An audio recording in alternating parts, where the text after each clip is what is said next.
রান্না বসায় দিলাম হলো চুলাতে নিহারি।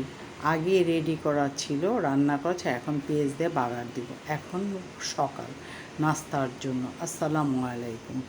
এখন এর সাথে বানাবো রুটি। রুটিটা ক্যামেরায় নিব না, কারণ ব্লগটা অনেক বড় হয়ে যাবে, ব্লগিংটা আপনারা দেখতে যাবেন না। তাই এখন নাস্তার পর বসে চলে আসলাম বারান্দাতে কিছু কাপড়, ভিজা কাপড় মেলার জন্য। আইসে দেখি এখানে বিরাট এক মিছিল যাচ্ছে। কিসের মিছিল? যে কোনো পার্টিগতভাবে মিছিল যাইতেছে। একটু ক্যামেরাটা তুলে ধরলাম, কেমন লাগে দেখতে। তা আমারও ভাল লাগতেছে, পাশাপাশি আপনাদেরও দেখালাম। চলে আসলাম রান্না করতে। এখানে রান্না করলাম উত্তরবঙ্গের বিখ্যাত আলুর ঘাটি, ডিম দিয়ে আলু দিয়ে। ভাই, এই তরকারিটা কেমন লাগে? আমার হাজব্যান্ড আর আমার ছেলের খুবই পছন্দ, কারণ আমার হাজব্যান্ড উত্তরবঙ্গের ওই সাইডে ছিল, ওর থেকে খাবারটা খুবই পছন্দ। তার পাশাপাশি এখন আরও কিছু রান্না করবো, কারণ এই তরকারিটা আমার তেমন একটা পছন্দ না, কিন্তু আমার ফ্যামিলি অনেক পছন্দ, পরিবারের এবং শ্বশুরবাড়ির সবারই এই তরকারিটা খুব পছন্দ। তাই রান্না অন্য পাশাপাশি আরও কিছু তো রান্না করতে হবে। এখানে মাছটা রান্না করে নিলাম, কারণ ওই আলুর ঘাটিটা আমার বেশি পছন্দ না, তা আমার জন্য একটু মাছ রান্না করলাম।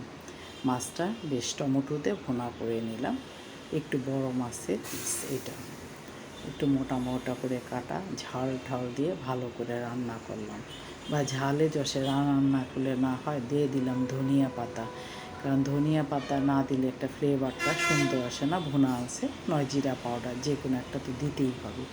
দিয়ে দিলাম ধনিয়া পাতা, যেহেতু ধনিয়া পাতা আছে, আর জিরা পাউডার দিতে যাব কেন, তাই ধনিয়া পাউডারটা দিয়ে দিলাম। তার পাশাপাশি এখন তো আরও কিছু একটু রান্না করবো একটু গুঁড়া মাছ চচ্চড়ি। এই গুঁড়া মাছ আপনার ভাইয়ার আবার ভীষণ পছন্দ। বাজারে গেলেই নাকি গুঁড়া মাছের কথা মনে পড়ে যায় আর কিনে ফেলে।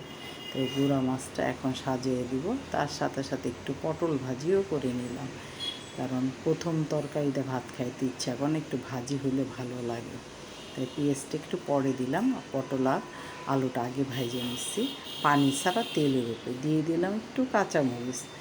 আর চলে গেলাম আমের দিন। ভাই, আম আনবো না, এটা কি হয়? আমের দিনে আমার ঘরে আম থাকতেই হবে। তাই চলে গেলাম বেশি করে আম কেনার জন্য আমের দোকানে। তো একটু বাহিরেও গেছিলাম, কাজ শেষ করে আম কিনে বাসায় ফিরলাম।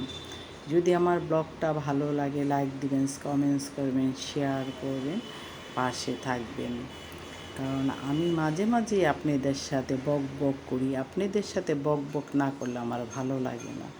তাই বক বকের পাশাপাশি অনেক রেসিপি দেখাই। এই রেসিপিগুলি যদি ভালো লাগে, লাইক দিবেন, কমেন্ট, শেয়ার করবেন, পাশে থাকবেন। আসসালামু আলাইকুম।